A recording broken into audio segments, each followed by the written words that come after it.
India, the world's largest democracy, is no stranger to elections. The sheer frequency of these polls, however, has sparked a debate on electoral reforms. At the heart of this debate lies the concept of one nation, one election, ONOE. This ambitious proposal envisions synchronized elections for the Lok Sabha, or parliament, and all state assemblies, a shift from the current system of staggered polls. Proponents argue that ONOE holds the potential to revolutionize India's electoral process, ushering in an era of efficient governance and reduced electoral fatigue. The idea of ONOE is not new. It was, in fact, the norm in India's early years as an independent nation. However, this synchronization unraveled over time due to various political developments. Today, the call for ONOE has resurfaced with renewed vigor, championed by those who believe it can address the challenges posed by frequent elections. The debate surrounding ONOE is complex, with proponents highlighting its potential benefits, while opponents raise concerns about its implications for India's federal structure and democratic principles. The ONOE debate is not merely academic. It is a debate about the very soul of Indian democracy. It is about balancing the need for efficient governance with safeguarding the principles of federalism and regional representation.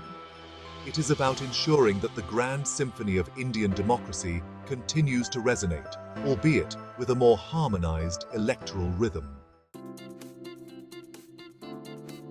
The allure of ONOE lies primarily in its promise of a more efficient and effective governance structure.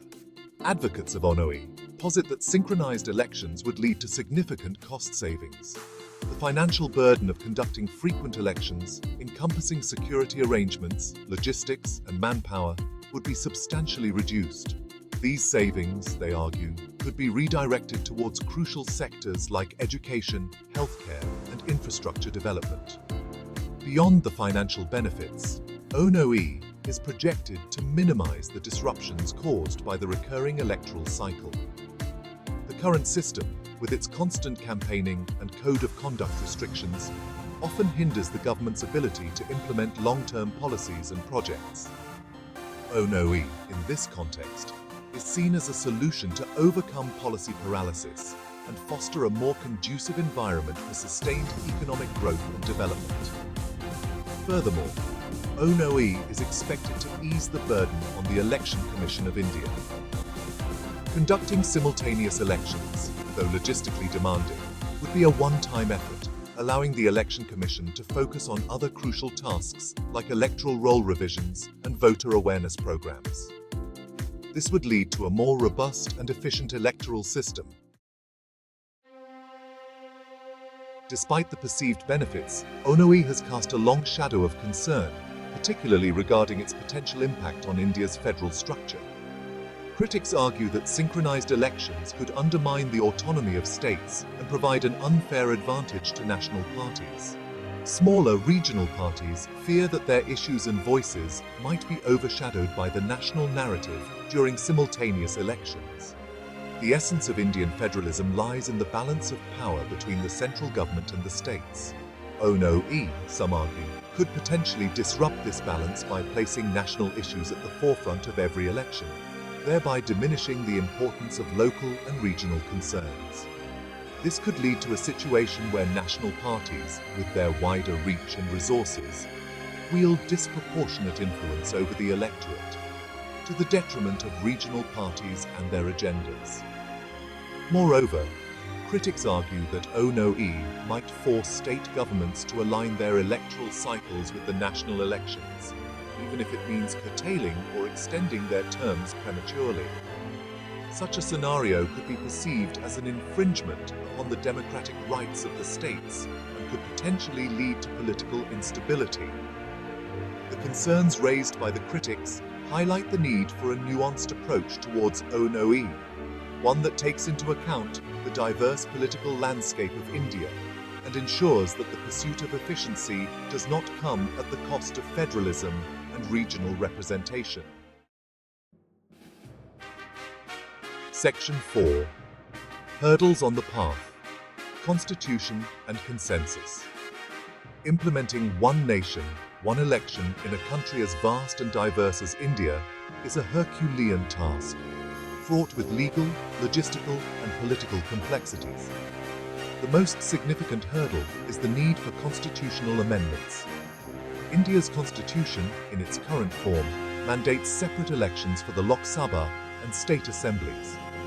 Amending these provisions to facilitate ONOE would require a two-thirds majority in both houses of parliament and ratification by at least half of the states, a challenging prospect in a politically diverse nation. Beyond the constitutional amendments, achieving political consensus on ONOE is paramount.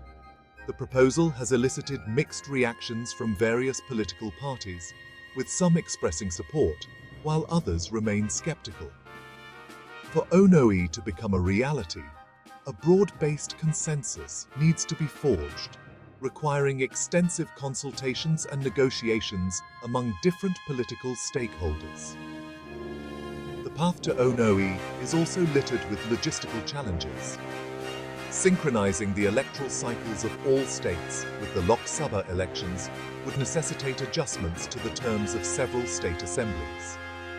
This could potentially lead to legal disputes and political turmoil, further complicating the implementation process. Section 5. Navigating the labyrinth. Implementation challenges. Even if the constitutional and political hurdles are overcome, the actual implementation of ONOE presents a unique set of challenges. The Election Commission of India, already entrusted with the mammoth task of conducting elections for the world's largest democracy, would face an unprecedented logistical burden. Conducting simultaneous elections for both the Lok Sabha and all state assemblies would require a massive deployment of resources, manpower, and security personnel. Ensuring free and fair elections in such a scenario would be paramount. The Election Commission would need to formulate a robust framework to prevent malpractices, ensure the integrity of the electoral process, and address any disputes that may arise. This would require meticulous planning, coordination, and execution, pushing the limits of the Election Commission's existing capabilities. Furthermore, the success of ONOE hinges on the participation and cooperation of all stakeholders, including political parties, state governments, and the electorate. Public awareness campaigns would be crucial to educate voters about the new system and its implications. The government would need to address concerns, build consensus, and ensure a smooth transition to the new electoral framework. Section 6. Beyond ONOE. Alternative paths to reform. While ONOE has dominated the discourse on electoral reforms in India, it is essential to acknowledge that alternative solutions exist. One such alternative is the concept of decoupling elections. This approach suggests holding elections for the Lok Sabha and state assemblies independently, but within a fixed time frame, perhaps twice in a 5-year cycle. This would reduce the frequency of elections without necessitating the synchronization proposed by ONOE. Another alternative is the implementation of proportional representation, a system where the number of seats won by a party is proportional to the votes it receives.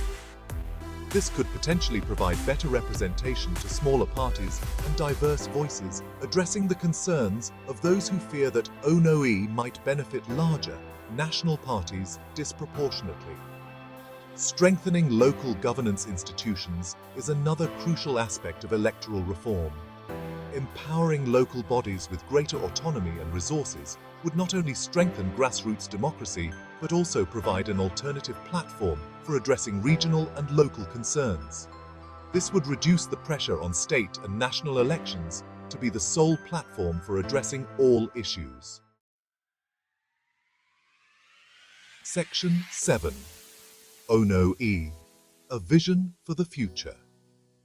The debate surrounding one nation, one election in India is multifaceted, reflecting the complexities inherent in reforming a vibrant democracy.